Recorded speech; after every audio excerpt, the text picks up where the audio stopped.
ある時、サイコパスの特徴を持つ脳のスキャン画像を見つけました。持ち主はなんと自分だったといいます。ミッキーの保冷剤が可愛いです。皆さんこんにちは。ミステリーマープルです。今日はなぜ悲しい鬼は生まれたのかについてお話しします。今日は節分ですね。日本では鬼に向かって豆まきをする風習があります。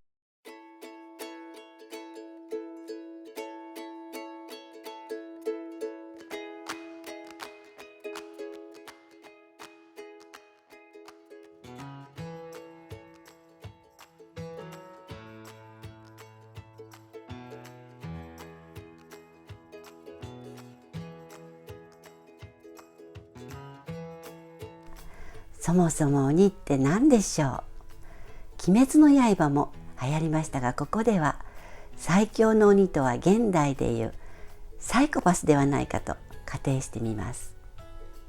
サイコパスとは反社会性パーソナリティ障害のことで、日本の代表的サイコパスは戦国武将織田信長と言われています。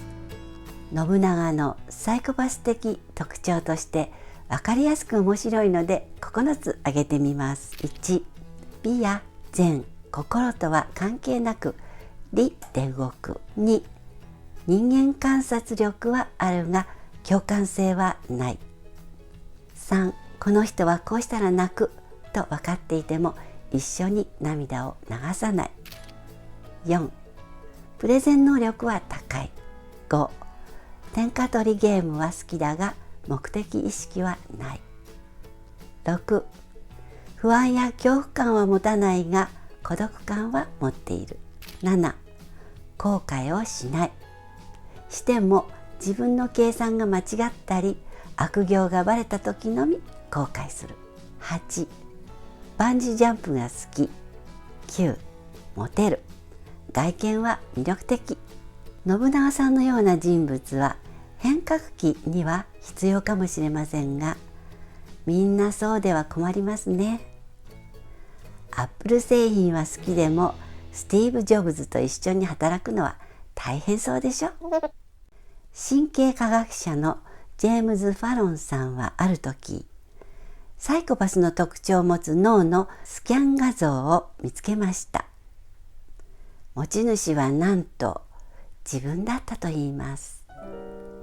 もちろん自身は先天性のパーソナリティ障害ではありません。脳に資質はあるのに具現化していない。ここから研究を進め、サイコパス発現の三脚理論を提唱しました。三脚理論とは次の3つが揃うとサイコパスが発現するそうです。1、眼下前頭前野皮質と側頭葉全部、扁桃体の異常なほどの機能低下。2、いくつかの遺伝子のハイリスクな変異体 MAOA など。3、幼少期早期の精神的、身体的、あるいは性的虐待。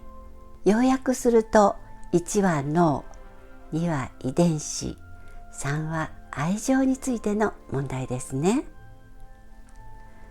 ファロンさんが調べたところ、自分はもとよりその一族までもが1、2の特徴を備えていました。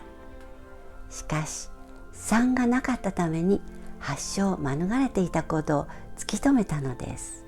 つまり1、2があっても3において温かい家庭があれば前頭前皮質を育てられるというのです。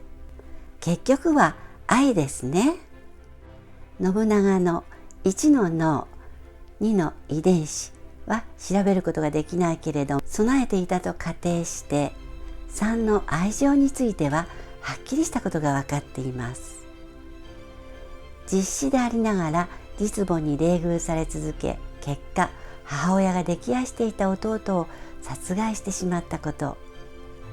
母から見れば弟の信雄は信長より貧困法制で、かつ跡取りでなかったため手元で育てることができたという事情がありました。信長は後を継ぐため、幼少期から森役の平手正秀に育てられました。信長のサイコパス発動は、三脚理論からすると3の愛情の欠落が原因だったと推し量れるのです。日本古来鬼とは人間の心に潜む恨みや憎しみが作り出したもので、もともと形なく目に見えない怨行の怨が鬼に変化したものとされています。欲、怒り、愚痴の心がすなわち地獄と形容され、それらはすべて自分が生み出した苦しみなのだそうです。これはまさに幼少期に愛されなかった信長が負の感情によって最強の鬼、現代でいうサイコパスになってしまった経緯です。古来の言い伝えと現代科学って不思議と同じ結論になることが多いんですよね。愛は愛を生む。これがやっぱり基本で、愛の輪を広げていくことが大事なことなんですね。次回は明るい別バージョン、博愛は家庭からをお話しします。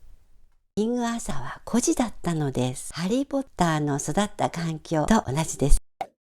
今日のブログ動画ですが、こちらの石原さとみさんが表紙のスプリングよりミッキーマウスの保冷アイテム3点セットをご紹介します。サーフィンミッキーがかわいい保冷バッグは 350ml 缶が6本入るサイズ、500ml のペットボトルは横に重ねて4本入ります。ドリンクホルダーはペットボトル 600ml もいけました。持ち手が上向きで持ち運びにも便利。ミッキーの保冷剤がかわいいです。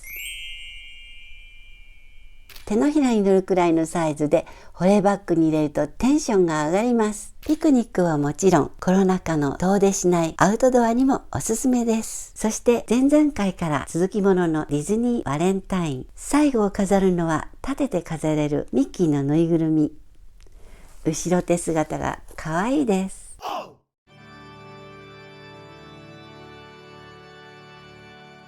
爪編んであるある。チョコレートで清掃したバレンタインデザインで、目、鼻、耳もチョコレート色。シルクハットは板チョコ模様。ちょっと大人のチョコレートの世界へ誘ってくれます。感心したのはポケットチーフの差し色。鮮やかなブルーってさすがです。サーフィンミッキーから清掃まで。カジュアルもフォーマルも素敵なミッキーマウスでした。それではよろしかったらチャンネル登録、いいねボタンのクリックをお願いします。ではでは、またね。